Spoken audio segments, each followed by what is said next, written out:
Hello friends, आज की ताज़ा खबरों में आप सभी का स्वागत है। झारखंड की तमाम छोटी बड़ी खबर इस वीडियो में देखने को मिलेगी। सबसे पहले बड़ी खबर, कुर्मी संगठनों की चेतावनी, झारखंड आने पर भाजपा नेताओं का होगा विरोध। एक बड़ी खबर की आदिवासी का दर्जा पाने को लेकर कुर्मी संगठनों के निशाने पर भाजपा और झामुमो दोनों ही निशाने पर है। रविवार को टेटो में कुर्मी महतो समाज की विचार गोष्ठी में निर्णय लिया गया है कि केंद्रीय गृह मंत्री अमित शाह और भाजपा के राष्ट्रीय बैठक जेपी नड्डा के रांची आगमन पर पुरजोर विरोध किया जाएगा। वहीं मुख्यमंत्री हेमंत सोरेन से भी इस मुद्दे पर अपनी चुप्पी को तोड़ने की मांग किए हैं और कुर्मी समाज एसटी में शामिल करने की मांग को लेकर आंदोलन कर रहे हैं। इसके साथ ही रेल टेका आंदोलन की समीक्षा और राज्य के मुख्य सचिव से वार्ता के नफा नुकसान पर चर्चा की गई है। इसी के साथ ही अगली बड़ी खबर, जाति जनगणना को लेकर सरकार करे पहल। इधर झारखंड बचाओ मोर्चा के केंद्रीय संयोजक विजय शंकर नायक ने केंद्र के भरोसे नहीं बैठे और झारखंड सरकार खुद अपने आंतरिक संसाधनों की बदौलत जातीय जनगणना कराने की दिशा में ठोस पहल करने की मांग किए हैं। इसी के साथ ही अगली बड़ी खबर, मौसम विभाग से 15 तक लौट जाएगा मानसून। इधर झारखंड में मौसम साफ हो गया है। बीते 5 दिनों तक जमकर बारिश होने के बाद आसमान एकदम साफ हो गया है। फिलहाल बारिश की कोई संभावना नहीं है। अगले 36 से 48 घंटे के अंदर राज्य के अधिकांश हिस्सों से मानसून के वापस लौट जाने की उम्मीद है और इस दौरान राज्य के अधिकांश इलाकों का मौसम शुष्क रहेगा। अधिकतम तापमान 32 डिग्री सेल्सियस के आसपास रहने की संभावना है। के साथ ही अगली बड़ी खबर, कोयला कर्मियों को मिलेगा 85,000 बोनस। इधर कोयला कर्मियों को दुर्गा पूजा पर 85,000 रुपये बोनस दिया जाएगा। 21 अक्टूबर के पहले इसका भुगतान कर दिया जाएगा और रविवार को दिल्ली में कोल इंडिया प्रबंधन और यूनियन की बैठक में इस पर सहमति बनी है। 9वीं और 11वीं कक्षा के लिए रजिस्ट्रेशन शुरू। एक बड़ी खबर की, झारखंड में 9वीं और 11वीं के छात्र छात्राओं के रजिस्ट्रेशन की प्रक्रिया शुरू हो गई है। रजिस्ट्रेशन की आखिरी तिथि 28 अक्टूबर है। रजिस्ट्रेशन कराने पर ही 2024 में होने वाले 9वीं से 11वीं की परीक्षा में शामिल हो पाएंगे।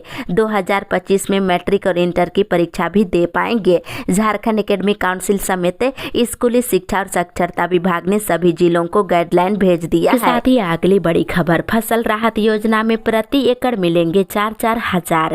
एक बड़ी खबर की, झारखंड राज्य फसल राहत योजना के तहत प्राकृतिक आपदा के कारण प्रभावित फसल की क्षति पर किसानों को राहत देने के लिए प्रति एकड़ 4,000 रुपये तक सहायता राशि दी जाएगी। इसके लिए किसानों को ऑनलाइन निबंधन कराना होगा और हर फसल यानी खरीफ और रबी के लिए अलग अलग आवेदन देना होगा। कृषि विभाग की ओर से खरीफ के लिए निबंधन और आवेदन की प्रक्रिया शुरू हो गई है। आवेदन की अंतिम तिथि 15 अक्टूबर तक निर्धारित की गई है। दूसरी तरफ झारखंड की पंचायतों के लिए मुख्यमंत्री पंचायत प्रोत्साहन योजना शुरू की गई है। इसमें उत्कृष्ट, स्वच्छ और स्वास्थ्य पंचायत और ग्राम सभा को पुरस्कृत किया जाएगा और पुरस्कार राशि में पंचायतों को 4 लाख से 20 लाख रुपये तक मिलेंगे। वहीं पेयजल की समस्या के निदान के लिए हर पंचायत में 10-10 चापाकल लगाए जाएंगे। मुख्यमंत्री हेमंत सोरेन की अध्यक्षता में इससे जुड़े प्रस्तावों पर मुहर लग गई है। अगली बड़ी खबर, झारखंड के युवाओं को नहीं मिल रही बेरोजगारी भत्ता का लाभ। इधर झारखंड सरकार ने वित्तीय वर्ष 2020-21 में राज्य के शिक्षित युवक युवतियों के लिए बेरोजगारी भत्ता देने की योजना शुरू की थी। इसके लिए बजट में 123 करोड़ 20 लाख रुपए का प्रावधान किया गया था, लेकिन शिक्षित बेरोजगार युवा युवतियों को इसका लाभ नहीं दिया जा रहा है। दूसरी तरफ इस साल भी वित्तीय वर्ष 2022-23 के बजट में युवाओं के लिए वित्त मंत्री ने बेरोजगारी भत्ता के रूप में मुख्यमंत्री सारथी योजना का ऐलान किया है।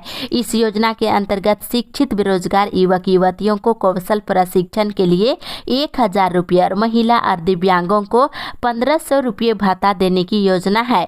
प्रशिक्षण के बाद भी नौकरी नहीं मिलने की स्थिति में अगले 6 महीने तक ये प्रोत्साहन भत्ता मिलता रहेगा, लेकिन अभी तक सरकार ने एक भी युवाओं को बेरोजगारी भत्ता का भुगतान नहीं किया है। साथ ही अगली बड़ी खबर, किसान सम्मान निधि की 15वीं किस्त के लिए कराना होगा KYC। इधर प्रधानमंत्री किसान सम्मान निधि की 15वीं किस्त के लिए कई पैमाने पर लाभार्थियों को खरा उतरना पड़ेगा।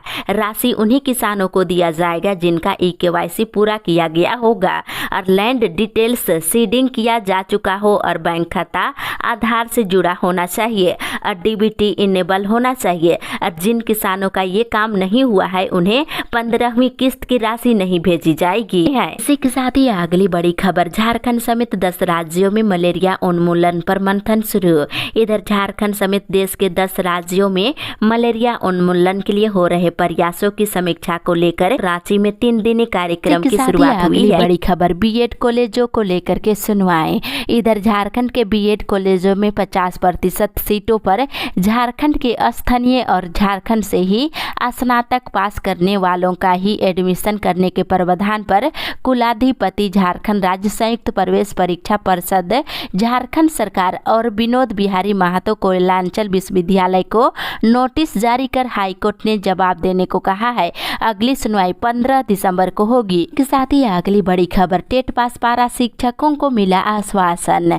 इधर पिछले 48 दिनों से राजभवन के सामने टेट सफल पारा शिक्षक अनिश्चितकालीन आमरण अनशन पर बैठे हैं। वहीं विनोद पांडे ने वार्ता करते हुए कहा है कि 5-6 दिन का समय दीजिए, आप लोगों के संबंध में वार्ता उच्च कमेटी से कराई जाएगी जिसकी अध्यक्षता मुख्यमंत्री हेमंत सोरेन करेंगे। इसी के साथ ही अगली बड़ी खबर, धर्म परिवर्तन पर सरकार को सख्ती से रोक लगाने की मांग है। इधर रांची के धुरवा स्थित जगन्नाथ मैदान में रविवार को विश्व हिंदू परिषद की बैठक हुई जिसमें सरकार से राज्य में धर्म परिवर्तन पर सख्ती बरतने की मांग की गई है और हिंदुओं को सांगठनिक रूप से एकजुट होने का आह्वान किया है। इसी के साथ ही अगली बड़ी खबर, आदिवासी संगठनों ने 15 को बुलाई बैठक। इधर फर्जी दस्तावेज के जरिए आदिवासी जमीन की लूट को लेकर आदिवासी संगठन गोलबंद हो गए हैं। संगठन ने 15 अक्टूबर को केंद्रीय धूमकुड़िया भवन करमटोली चौक में संयुक्त संगठनों की बैठक आहूत किए हैं। इसके साथ ही इधर झारखंड राज्य आंगनबाड़ी कर्मचारी संघ की बैठक कांग्रेस भवन में हुई है। इसमें 9 सूत्री मांगों को लेकर विस्तार रूप से चर्चा किया गया है। वहीं आंगनबाड़ी सेविकाओं को 24,000 और सहियाओं को 18,000 रुपये वेतन देने की मांग की गई है। साथ ही अगली बड़ी खबर, सेल पेंशन का भुगतान करें नहीं तो करेंगे आंदोलन। इधर सेवानिवृत्त श्रमिक संघ ने विभिन्न मांगों को लेकर रविवार को गुआ सेल क्लब में बैठक किए। इसमें पेंशन का भुगतान नहीं करने पर आंदोलन की चेतावनी दिए है। इसके साथ इधर रांची में 28 नवंबर को झारखंड और उड़ीसा के रेल यात्रियों की समस्याएं उठाई जाएगी। इसके साथ ही अगली बड़ी खबर, रांची में बढ़ रहे डेंगू के मरीज। इधर राजधानी में लगातार डेंगू और मलेरिया का प्रकोप बढ़ता जा रहा है। इसके बावजूद शहर के कई इलाकों में साफ सफाई पर ध्यान नहीं दिया जा रहा है। साथ ही इधर रांची के सदर अस्पताल में पार्किंग के नाम पर फिर से गुंडागर्दी शुरू हो गई है। इसके साथ इधर झारखंड सेवा रत्न अवार्ड समारोह 20 अक्टूबर को होगा। इसको लेकर तैयारी चल रही है। वहीं धूमकुड़िया भवन का व्यावसायिक उपयोग नहीं किया जा सकता है। इसी के साथ ही अगली बड़ी खबर, इतिहास विषय का इंटरव्यू 17-18 को। इधर झारखंड के विभिन्न विश्वविद्यालयों में सहायक प्राध्यापकों की चली आ रही नियुक्ति प्रक्रिया के क्रम में इतिहास विषय का इंटरव्यू 17-18 अक्टूबर को होगा और इससे पहले अभ्यर्थियों के प्रमाण पत्रों की जांच जेपीएससी कार्यालय में 12-13 अक्टूबर को किया जाएगा। अभ्यर्थियों की सूची जारी कर दी गई है। इसी के साथ ही अगली बड़ी खबर, आंदोलन तेज करेगा कुर्मी समाज। इधर कुर्मी समाज एसटी में शामिल करने की मांग को लेकर आंदोलन तेज करने का ऐलान कर दिया है और सूची में शामिल करने की मांग को लेकर समाज की ओर से 21 नवंबर को मुख्यमंत्री आवास का घेराव करने का निर्णय ली गई है। इसके साथ ही झारखंड के मुख्यमंत्री हेमंत सोरेन इस मामले में चुप्पी साधे हुए हैं। अंत में फैसला हुआ है कि 18 फरवरी को एसटी सूची में शामिल करने की मांग को लेकर मोराबादी में सम्मेलन किया जाएगा। इसी के साथ ही अगली बड़ी खबर, रिटायर कर्मियों की सेवा होगी नियमित। इधर झारखंड हाईकोर्ट के आदेश पर 9 सेवानिवृत्त लिपिकों की सेवा को नियमित करने का फैसला लिया गया है। उन्हें वित्तीय लाभ भी दिया जाएगा। इसके साथ ही इधर संकल्प यात्रा के 7वें चरण के दौरान गुमला के विष्णुपुर विधानसभा में पूर्व मुख्यमंत्री बाबूलाल मरांडी ने जमकर झामुमो पर हमला बोला है। भ्रष्टाचार मुक्त, अपराध मुक्त शासन के लिए भाजपा की सरकार बनाने का आह्वान किए हैं। उन्होंने रविवार को जनसभा में कहा है कि कांग्रेस ने आदिवासी समाज को वोट बैंक के रूप में इस्तेमाल किया है। इसी के साथ ही अगली बड़ी खबर, सिक्किम में फंसे झारखंड के मजदूर। इधर सिमडेगा के 50 से ज्यादा मजदूर सिक्किम के बाढ़ग्रस्त इलाके में फंसे हुए हैं। सभी अपनी घर वापसी की गुहार लगा जा रहे हैं और सभी मजदूर सिमडेगा जिले के कोलेबिरा प्रखंड के कोबाकेरा गांव के रहने वाले हैं। वहीं दूसरी ओर अंतर्राष्ट्रीय बालिका दिवस के अवसर पर 11 अक्टूबर को समाज कल्याण विभाग लोहरदगा की ओर से राज्य सरकार की महत्वाकांक्षी योजना सावित्रीबाई फुले किशोरी समृद्धि योजना के प्रचार प्रसार को लेकर रैली किया जाएगा। साथ ही अगली बड़ी खबर, मुआवजा के लिए आज लगेगा शिविर। इधर डीसी की ओर से पत्र जारी करते हुए कहा गया है कि हजारीबाग जिला के तहत भारतमाला एक्सप्रेसवे के तहत 4x6 लाइन चौड़ीकरण परियोजना के लिए भूमि स्वामियों को मुआवजा भुगतान को लेकर आज चुरचू प्रखंड मुख्यालय परिसर में शिविर का आयोजन किया जाएगा। दूसरी तरफ खुट्टी में सार्वजनिक दुर्गा पूजा समिति और नेताजी चौक के द्वारा इस वर्ष भी भव्य डांडिया नाइट सीजन 2 का आयोजन किया जा रहा है।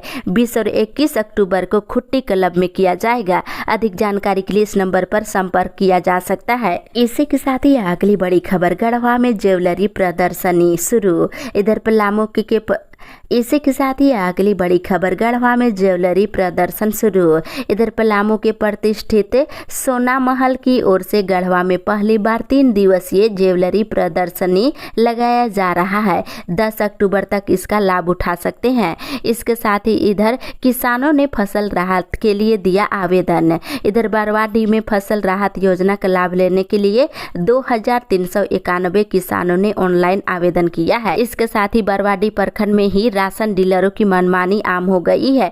कम राशन देने का आरोप सभी डीलरों पर लग रहा है। इसी के साथ ही अगली बड़ी खबर, दुमका में डेंगू मरीजों की बढ़ रही संख्या। इधर दुमका में डेंगू मरीजों की संख्या दिन ब दिन बढ़ती जा रही है। डेंगू मरीजों के इलाज के लिए अस्पताल में पर्याप्त सुविधा भी नहीं है और दुमका के फूलो झानो मेडिकल कॉलेज अस्पताल में प्रतिदिन डेंगू लक्षण वाले मरीज इलाज के लिए पहुँच रहे हैं और डेंगू मरीजों की संख्या दुमका जिले में बढ़कर 73 हो गई। इसके साथ ही इधर कृषक मित्रों ने झारखंड प्रदेश कृषक मित्र महासंघ के बैनर तले राजमहल सांसद विजय हंसदा के आवास पर अपनी मांगों के समर्थन में धरना प्रदर्शन किए हैं।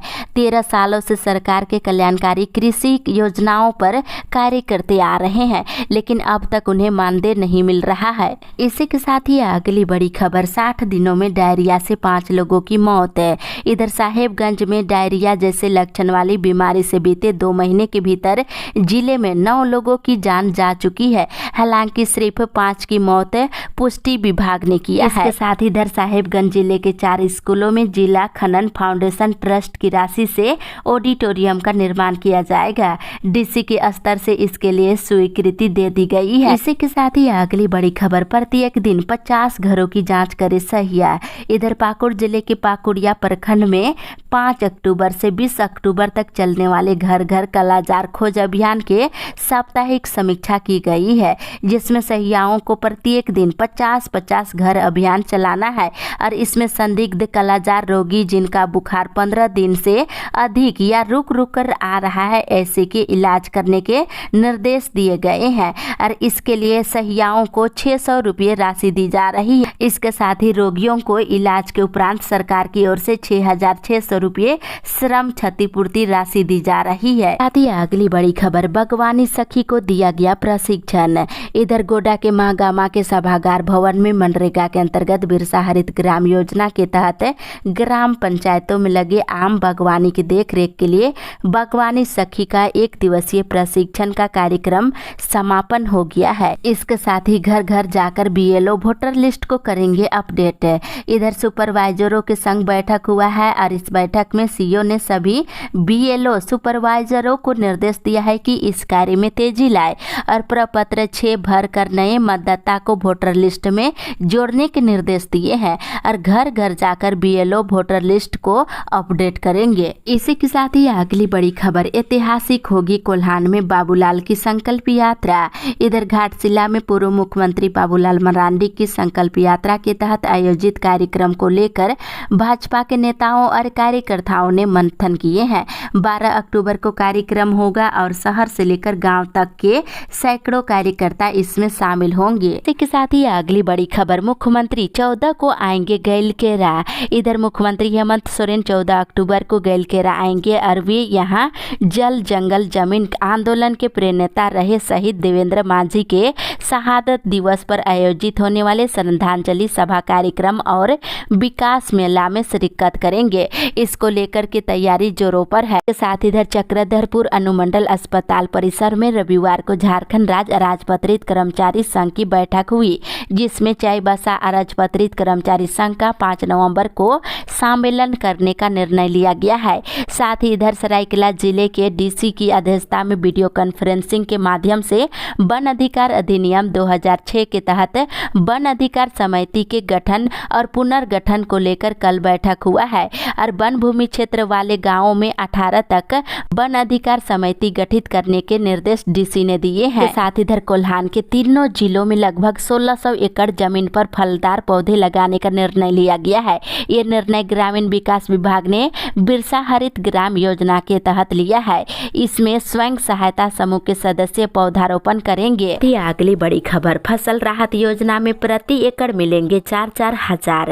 एक बड़ी खबर की झारखंड राज्य फसल राहत योजना के तहत प्राकृतिक आपदा के कारण प्रभावित फसल की क्षति पर किसानों को राहत देने के लिए प्रति एकड़ 4,000 रुपये तक सहायता राशि दी जाएगी। इसके लिए किसानों को ऑनलाइन निबंधन कराना होगा और हर फसल यानी खरीफ और रबी के लिए अलग अलग आवेदन देना होगा। कृषि विभाग की ओर से खरीफ के लिए निबंधन और आवेदन की प्रक्रिया शुरू हो गई है। आवेदन की अंतिम तिथि 15 अक्टूबर तक निर्धारित की गई है। दूसरी तरफ झारखंड की पंचायतों के लिए मुख्यमंत्री पंचायत प्रोत्साहन योजना शुरू की गई है। इसमें उत्कृष्ट, स्वच्छ और स्वास्थ्य पंचायत और ग्राम सभा को पुरस्कृत किया जाएगा और पुरस्कार राशि में पंचायतों को 4 लाख से 20 लाख रुपए तक मिलेंगे। वहीं पेयजल की समस्या के निदान के लिए हर पंचायत में 10-10 चापाकल लगाए जाएंगे।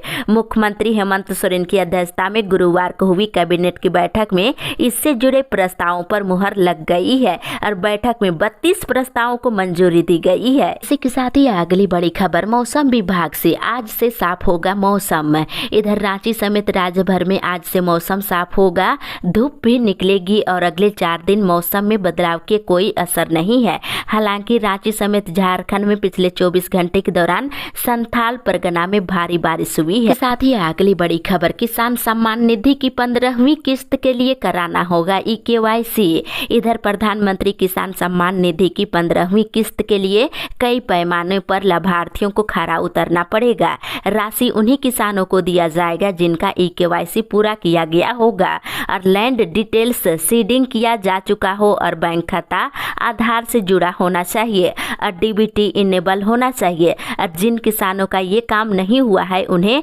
15वीं किस्त की राशि नहीं भेजी जाएगी।